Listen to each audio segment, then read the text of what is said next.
ओम शांति शांति शांति ओम। प्रिय बंधु, अभी आप सभी प्रिय हरिप्रिया से पुरुष सूक्त के ऊपर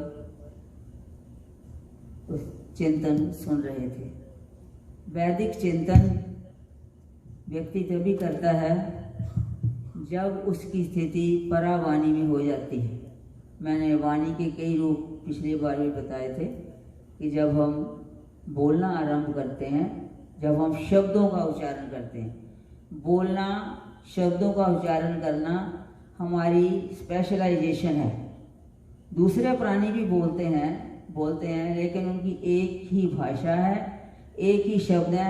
मैंने बताया था पिछली बार भी कि जितने भी पशु पक्षी हैं सारे एक ही तरह की आवाज़ निकालते हैं। ये नहीं कि कनाडा वाले कोई और आवाज़ निकालने पक्षी और इंडिया वाले कोई और निकालें, सब एक, क्योंकि उनकी वाणी का विकास वहीं तक हुआ है।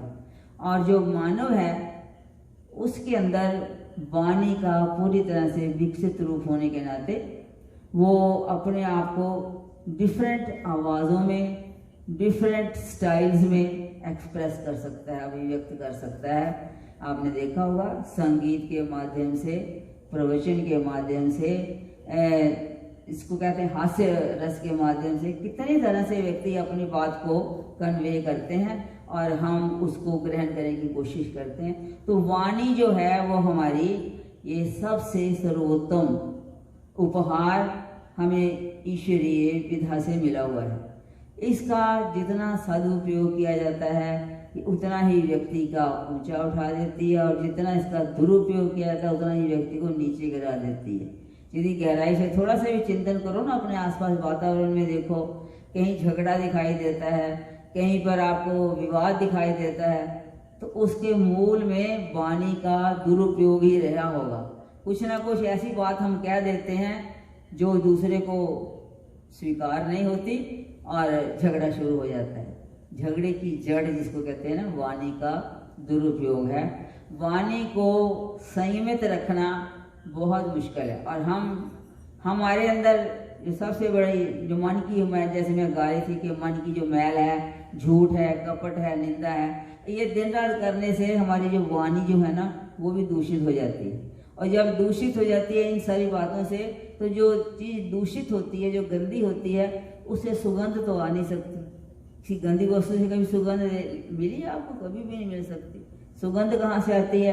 जो पवित्र होता है, जो अपने पूरे रूप में होता है। एक फूल है, अगर उसके ऊपर गंध डाल दो तो गुलाब के ऊपर भी तो गुलाब की फूल नहीं आएगी, खुशबू नहीं आएगी, वो गंध की, दुर्गंध की जो है वो आएगी।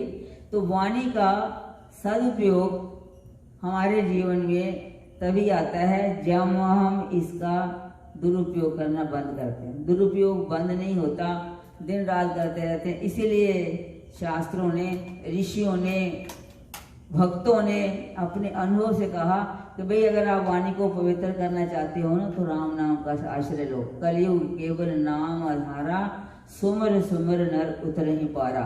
पार जा सकते हो यदि नाम का आश्रय ले लोगे तो वाणी जो है ना वो पवित्र होने लग जाएगी। पवित्र वाणी होगी तो फिर आप जो कुछ भी बोलोगे वो अच्छा ही होगा।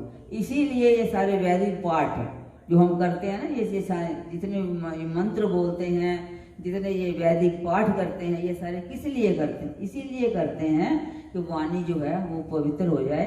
वाणी की पवित्र होने पर हम अपनी परावाणी तक पहुँच सकें, और परावाणी से पहुँचने के ऊपर फिर हम जो कुछ भी बोलेंगे उसका बहुत बड़ा प्रभाव होता है। जो परावाणी से बात बोली जाती है ना उसका बहुत बड़ा प्रभाव होता है। आपने देखा होगा जो लोग बहुत नाम जप करते हैं, यदि वो कोई बात कह देते हैं तो लोग उसकी बात मान लेते हैं, और जो कोई दूसरे लोग कहते हैं लोग सुनते ही नहीं उसकी बात। वाणी का प्रभाव होता है। और ये वाणी का प्रभाव कहाँ से आता है? मैंने बताया कि नाम जप के माध्यम से। और नाम जप करते हुए व्यक्ति की जो बुद्धि है ना वो निर्मल होने लगती है। मैंने अभी जब बोल रही थी प्रार्थना में, जनक सुता जग जननी जानकी, अतिशय प्रिय करुणा निधान की, ताके युगपद कमल मनामु, जासु कृपा निर्मल अति पाऊं। हम इन चौपाइयों को रामायण की गायत्री कहते हैं। जैसे गायत्री मंत्र के अंदर यही प्रार्थना की गई है कि हे प्रभु मेरी बुद्धि को प्रेरित करो। इसी तरह से इस मतलब कहा मैं हे जगत जननी मेरे ऊपर कृपा करो, जासु कृपा निर्मल मति पाओ, मेरी मति निर्मल हो जाए। अब जब निर्मल मति हो जाती है तो उस समय व्यक्ति जो है ना बहुत ही अच्छे ढंग से जीवन का संचार करता है, चाहे किसी भी परिस्थिति में हो।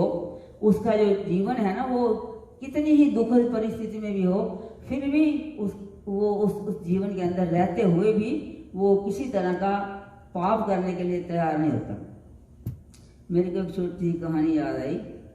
मैं एक दिन बैठी हुई थी, मैंने एक मंदिर में गए हम लोग, इंडिया की बात है। तो वहाँ पर ना भिखारी आपने देखा होता, वहाँ लाइनों लगा के भिखारी बैठे होते हैं, अपना कपड़ा बिछा के बैठ जाते हैं, मांगते हैं।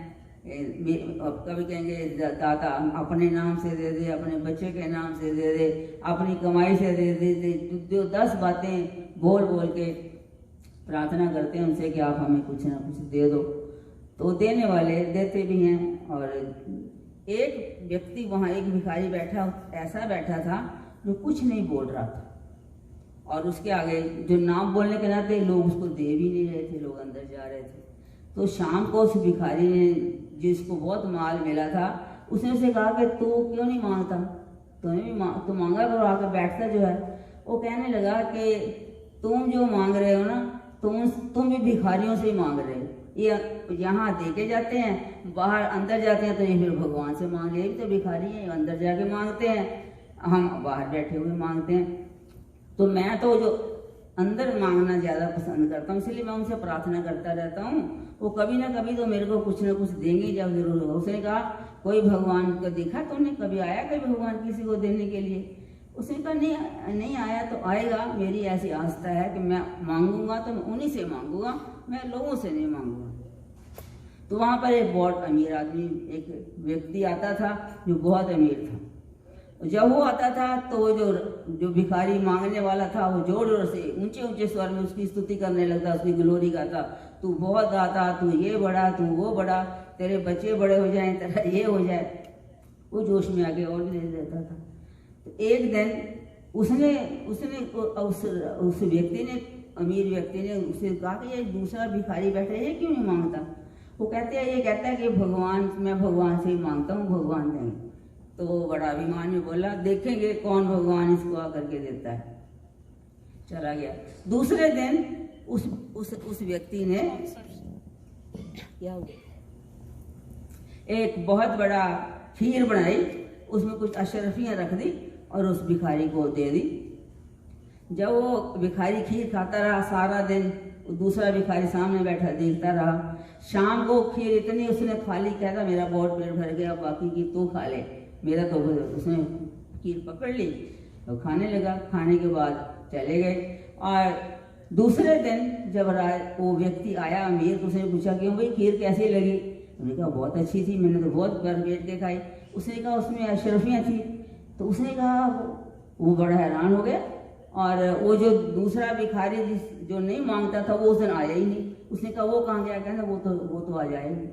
उसको बिना मांगे, जो नहीं जिनसे मांगता था उन्होंने अशरफियाँ दे दी, वो रोज क्यों आएगा मांगने के लिए? मेरे कहने का अभिप्राय कि मांगना है तो उनसे मांगिए जिनसे सभी लोग मांगते हैं। इस नाते, और वो व्यक्ति जो चुप बैठा रहता था उस समय भगवान के नाम का जप करता था। नाम जप का प्रभाव ये हुआ, उसको उन्हीं से मांगने पर सब कुछ मिला। और हम लोग दर दर से जब भटकते हैं, एक देवता से नहीं मिला, दूसरे के बाद दूसरे, तीसरे के बाद, वाणी का दुरुपयोग करते हैं। वाणी को संयमित कीजिए, इसका सदुपयोग इतना कीजिए जितना ज़रूरी है उतना ही बोलिए। और ये गलती सबसे ज़्यादा मैं करती हूँ।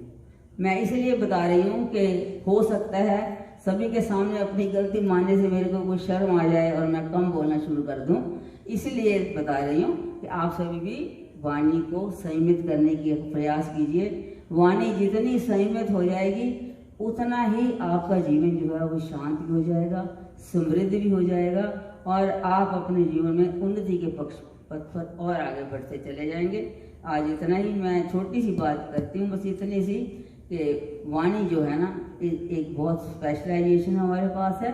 इसका सदुपयोग करोगे तो ये आप सभी लोग आपके गीत गाएंगे, और इसका दुरुपयोग करोगे तो सभी आपको थू थू करेंगे, कोई आपके पास बैठना नहीं चाहेगा।